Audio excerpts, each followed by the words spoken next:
अशोक सुंदरी का स्थान, थोड़ा सा जल समर्पित करने से पहले एक बेलपत्र, फिर जल, 3 स्थान।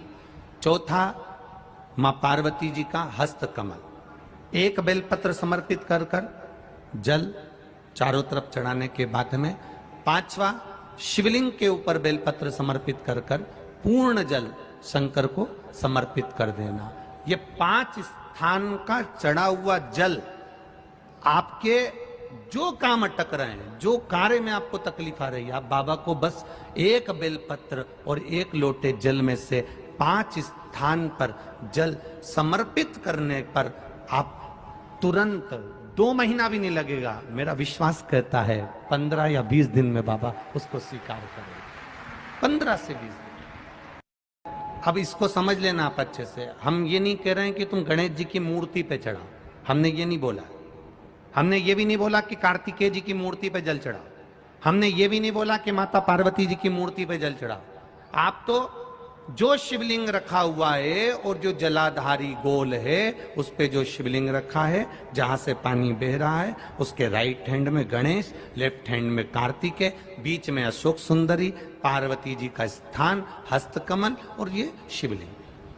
आपको गणेश जी के ऊपर जाकर जल नहीं चढ़ाना, आपको कार्तिकेय के ऊपर जाकर जल नहीं चढ़ाना, आपको देवी जी के ऊपर जल नहीं चढ़ाना, आपको तो केवल शिवलिंग की जलाधारी पर और शिवलिंग पर जल चढ़ाना। पहला स्थान में तुम्हारा स्मरण होना चाहिए, तुम कहां बैठी हो जल चढ़ाने के लिए, तुम्हारा ध्यान कहां है, कहां बैठकर शंकर जी को जल चढ़ाना चाहिए। आपको पहले भी कथा में कहा, जहां से जलाधारी का पानी बह रहा है इसके ठीक विपरीत जगह में आप यहां बैठ जाओ। उत्तर दिशा में पानी जाता है तो आप दक्षिण दिशा में बैठकर उत्तर की ओर मुख कर कर बाबा के, मां पार्वती जी के हस्त कमल पर बेलपत्र रखोगी, जल चढ़ाओगी और वहीं से बाबा को तुरंत आनंद के साथ में बेलपत्र चढ़ाकर जल चढ़ाओगी। तो पहला जल बेलपत्र गणेश जी, दूसरा कार्तिक कि तेरा ही दिया मैंने खाया पिया तेरा शुक्रिया तेरा शुक्रिया। 5 स्थान पर चढ़ाया गया जल आपके मनवांचित फल की प्राप्ति करा देता है, आपको सुख का अनुभव करा देता है। कम से कम 5 या 7 सोमवार अवश्य चढ़ाओ। पहला स्थान, अपने पिता के चरणों को जो प्रणाम करता है उसको कभी गरीबी नहीं आती। दूसरा, जो अपनी माता को प्रणाम करता है वो कभी बदनसीब नहीं होता।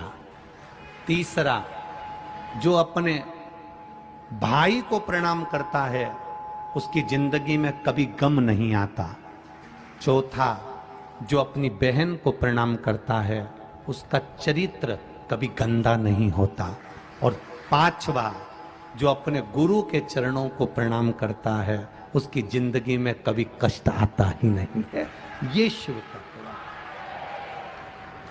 5 स्थान पर चढ़ाया गया जल गणेश, कार्तिकेय, अशोक सुंदरी, मां पार्वती और शिवलिंग, 5 जगह पर चढ़ाया गया जल आपके मनवांछित फल की प्राप्ति करा देता है और 5 जगह पर करा गया परिणाम आपके जीवन को आनंदित कर। श्री शिवाय नमस्तुभ्यम दोस्तों, प्रदोष व्रत में मासिक शिवरात्रि पर या सोमवार को जब आप इस तरह से 5 स्थान पर जल चढ़ाते हैं तो आपको भगवान शिव की विशेष कृपा प्राप्त होती है। साथ ही सही तरह से जल चढ़ाने से ही हमारी मनोकामनाएं पूरी होती हैं। तो आई होप आपके लिए वीडियो बहुत यूज़फुल होगा। वीडियो पसंद आए तो प्लीज़ चैनल को सब्सक्राइब करिएगा, वीडियो को ज़्यादा से ज़्यादा लाइक करिएगा, शेयर करिएगा, ताकि हम इसी तरह के सिलेक्टेड आइडियाज़ लेकर आपके सामने आते हैं। मिलते हैं नेक्स्ट वीडियो में, तब तक के लिए ओम नमः शिवाय, जय माता दी।